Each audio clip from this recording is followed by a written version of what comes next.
This coffee is being dried here, and then later on they'll actually remove the cherry. It's being dried with the cherry on.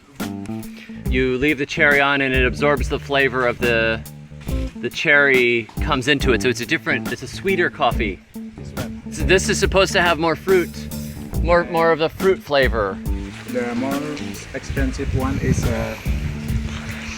let the mangoes eat them. Oh, yeah, the civet coffee. That's the expensive one, where the civet eat them.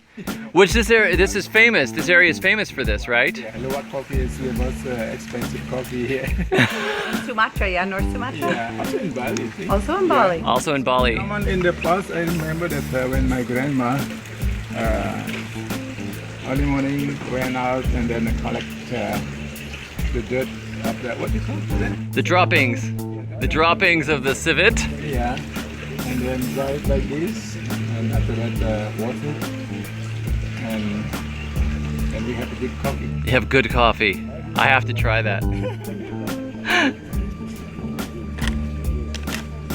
How do you remove the husks of the coffee when you've done it? A certain kind of machine that how to remove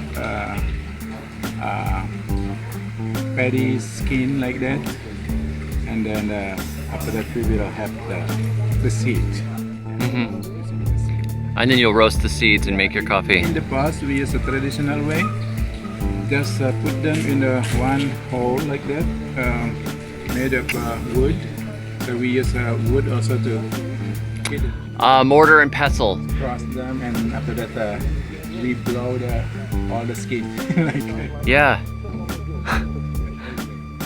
I'm about to plant 100 coffee trees on my land, so I've been trying to learn and study different methods of coffee production.